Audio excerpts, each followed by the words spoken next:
Good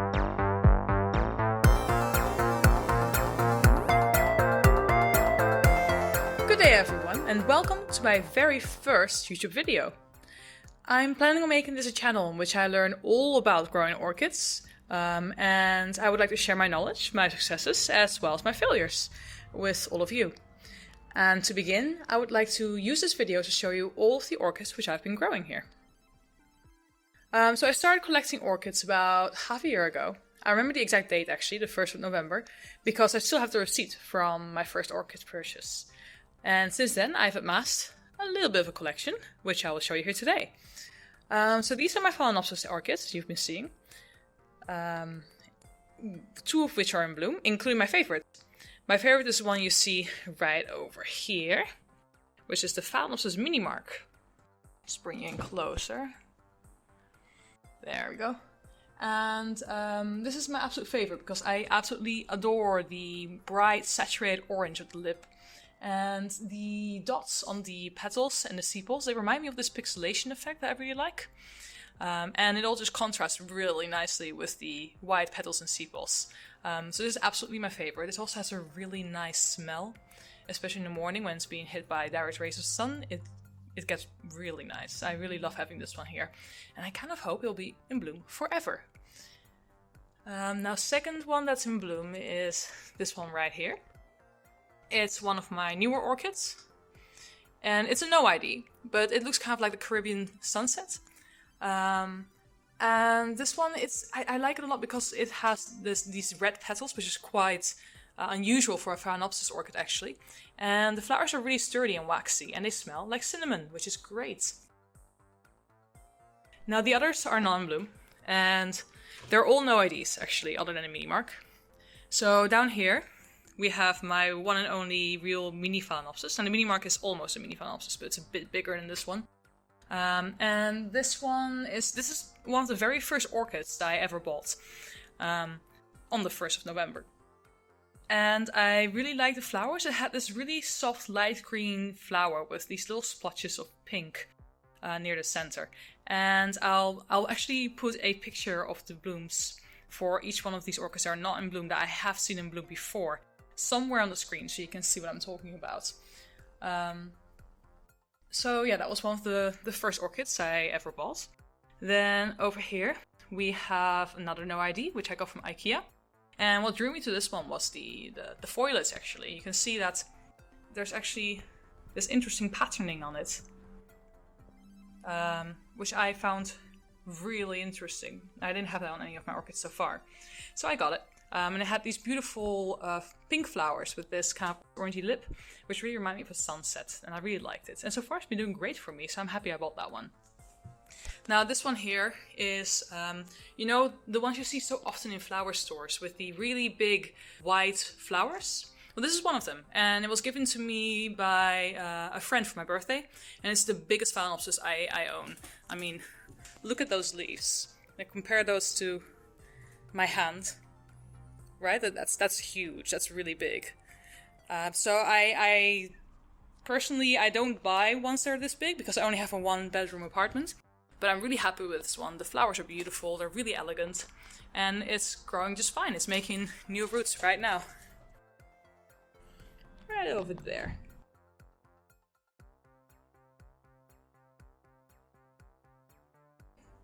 So just now I actually forgot about two of my Phalaenopsis orchids, and that's these two. And the reason I forgot about them is because they're sitting away from the rest of my orchids, because they're still in quarantine. I got these as a gift from my mother, who had them when they were in bloom. And then when they were done blooming, she gave them to me because, well, she's not really into the growing part of orchids. She just really likes the flowers. So when she's done with enjoying the flowers and they all drop, they go to me. And I get to patch them up and see if they can get them to be all healthy and happy.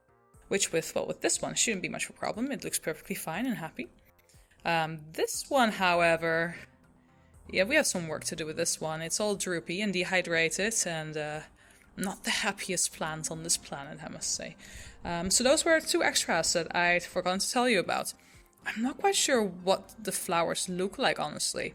I'm guessing the one on the right, this one here, I'm guessing this one has purple flowers because it has a bit more anthocyanin on its leaves and roots. With that I mean like the, see the kind of reddish purplish shading? That's what I'm talking about. And that tends to occur more with plants that have purple or pink or reddish flowers. So that's why I'm thinking this might be one of those purple orchids. This one, however, I have no idea, but I love the leaves. It, again, is one of those with a patterned foliage, which just makes it much more interesting to look at when it's not in bloom. I really like that. And these are my two Cattleyas. Well, they're actually a Cattleya and a Laelia, but I've heard that Laelias are largely being regrouped and reclassed to Cattleyas.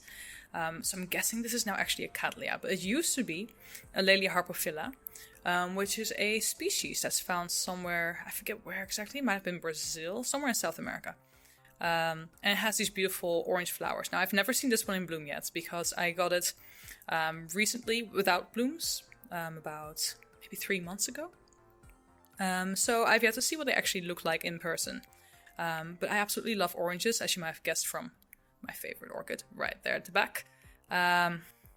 So I'm bound to love it whenever it does decide to bloom.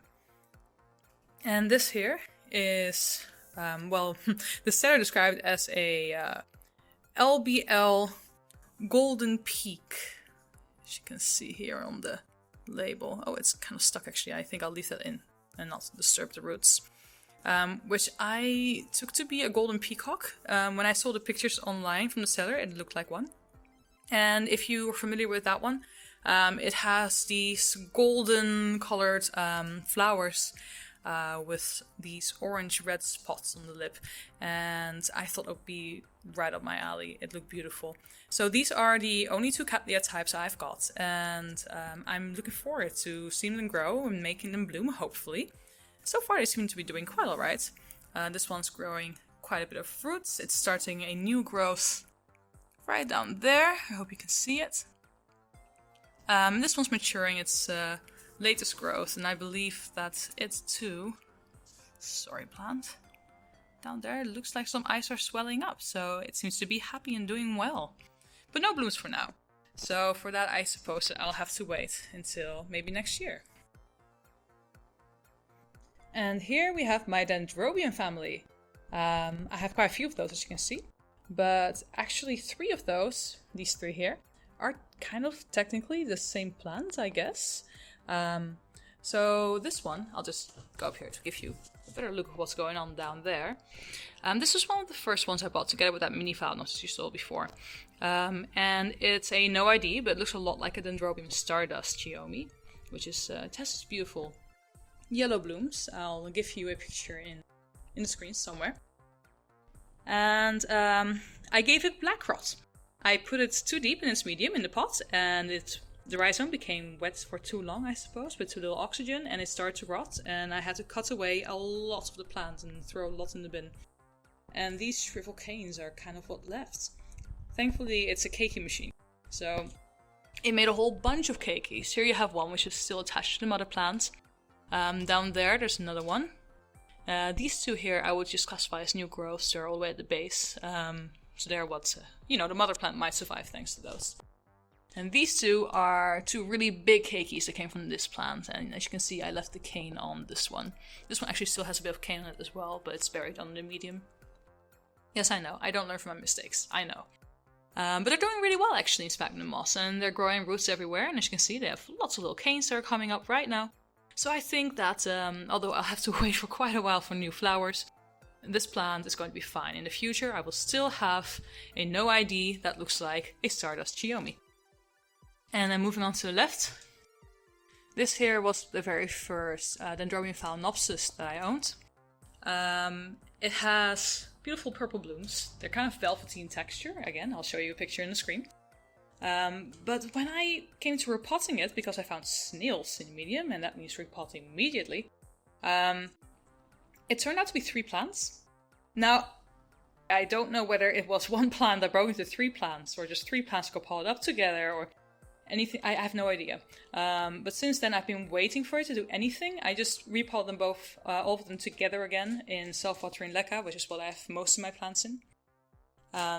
And since then, it's just kind of sat there and moped. It hasn't really done anything. It's lost a few leaves, as you can see. It's losing one here as well. but it's not really shriveled and not really grown. So I'm not quite sure what to do with this. Maybe I should try a different setup for it. Yeah, I have no idea what's happening with this one in the future, but so far at least it seems stable, if I can say that. Moving on to the next one. This here is what I call Dendrobium Julia, named after my grandmother, because my grandmother bought this one to enjoy the blooms in her house, because she'd never ever seen a Dendrobium before. The only sort of orchid she knew was, well, this kind, the Phalaenopsis sort, which lots of people see in their flower shops. It was the first time she'd seen this kind of orchid, so she took it home, she enjoyed the blooms. But then she didn't know what to do with it, and she found out that I got a new hobby of taking care of orchids. So she decided I should have it and try and see if I can make it bloom again. As you can see, it's been through a bit of a rough patch. These two new canes grew during the winter, so it hasn't really had a proper rest because it was growing, so I didn't want to rest it. But they're tiny. Compared to the main old cane, they're tiny. So I think it's quite set back, and it's gonna take quite some time for this one to recover again, I think. But I do hope to one day get some more blooms, because it'd be so nice to be able to get a flower and then send some pictures to my grandmother and show her how well the plant's doing. So I really hope to succeed with this one in the future. And then down here, Oswald. So Oswald is a Australian Dendrobium, a Kingianum in fact. It's the Kingianum variation Silcocae, which basically means it's kind of like semi-alba, which means usually this plant the flowers is all purple, and in this case it's partially purple, partially white. And yeah, I really want to take care well of this one, because I want to see the blooms, and it's doing really well. You can see here it's creating 1, 2, and even 3 new growths, so I'm very, very happy with that. So maybe next year, after I actually manage to rest it, it'll give me some blooms, which will be absolutely great. And these are my Oncidium and Ingenerics, which, well, half of them are doing not so well, the other half seems to be doing great. So hopefully the other two will catch up soon. So here on the right, in the glass vase, however you pronounce that, is a no ID, and it's one of the 3 orchids that I bought on the very first day on November the 1st. So together with the other Dendrobium that's not doing so well, and the mini Phalaenopsis, which is doing great. So 1 out of 3. Could be worse. It's rootless, unfortunately. When it's finished flowering, I unpotted it to see how it's doing, and found that all the roots were dead, which was not great. And not really knowing what I was doing back then at all, I chopped it all off. I chopped it all off and put it in saltwater and leca in the hope that it would just make new roots. It didn't. It just shriveled and shriveled and shriveled until it became what you see here now. So now I've instead opted for putting it inside this little plastic pot, which does not contain any medium whatsoever, but sitting on this bed of sphagnum moss, which I keep wet the whole time, and in this glass vase to make sure that the humidity stays trapped. So that the plant loses as little moisture as possible while it tries to make a new growth and new roots. Usually I have this bag over its head. It's off now, so you can actually see the plant. But that's also to increase humidity. It seems to be working a little bit. I think the new growth, I don't know if you can see it. There, the new growth, it's growing very slowly, but it's growing. So maybe at some point it will start giving me some roots and the plants will be saved, is my hope. On the left here, this one's not doing so hot either. It's a Nelly Eiler red velvet. And it's another one that I got from my mother. So she bought it, it flowered, she loved it, she enjoyed it, and then she didn't know what to do with it. So it was given to me again. And you can see the pseudobulbs are quite wrinkled, unfortunately, but if you look down there, there are some nice new growths. So I have hope for this one, I really do. It doesn't have many roots. And I think whatever I left on it is dead, honestly. But it has new growths coming, and all they need to do is make some new roots, and then hopefully this plant will also be saved. So yeah, I have hope for this one. It's going along better than the this one anyway, which I believe is an Alicera. I'm not sure if I mentioned that. And this one over here is a cherry baby, which, well, I bought it basically the moment I heard that their flowers smell like chocolates. I haven't actually had the pleasure of seeing it in bloom yet. It arrived without flowers. It was an instant purchase, and I'm just really looking forward to seeing it bloom. So far, it's been doing great. It came with this growth on the right, this big one. It came with this, but before it was like much smaller, up to here or something. And I got this for my birthday actually, from my boyfriend's mother. Isn't that nice? And since then, since January, it has grown all the way from here up to there, all of this length. So this one's doing just fine. And since then, it's also begun to grow this new growth and this one back here. And it even seems like it's starting yet another new growth on the immature growth over here. It's definitely plumping up. And it's thrown out a mass of roots, just an absolute mass of roots. So this one's doing great. It's fine. It's extremely vigorous and it's doing really, really well. So I hope to get blooms for that soon when the growth's mature. And this one is an Oncidium Twinkle. I heard it smells like vanilla cookies and I want it in. It's very new. As you can see, there's not that much going on. But over here you've got new growth. It's plumping up nicely. It drinks water really fast. It's a very thirsty orchid. But it's all plump, all good, throwing out some roots, and it's doing its thing. So that's really great. So those were my Oncidiums. And on to the next group. These are my Catasetinae, which is a group of orchids I'm really quite interested in because of their really peculiar growth pattern. It seems really nice to me that half of the year it grows like crazy. Like, you don't get bored watching it. It shoots up new growth so incredibly quickly and throws out new roots like no tomorrow. And then for a couple of months afterwards, it just doesn't do anything. You can forget about it. You can just leave it somewhere in a drawer and just not water it or feed it or anything, and it will be perfectly alright. And I really like the flowers actually. So this one here on the left, it's a famous orchid actually. It's one of the orchids that we've managed to hybridize, which comes closest to the color black. It's not true black, it's more kind of like a dark burgundy, but it's really close to black, and it's really stunning to look at, really. And it's called the Phalaenopsis After Dark, so I'll show you some pictures on the screen of when that one was in bloom.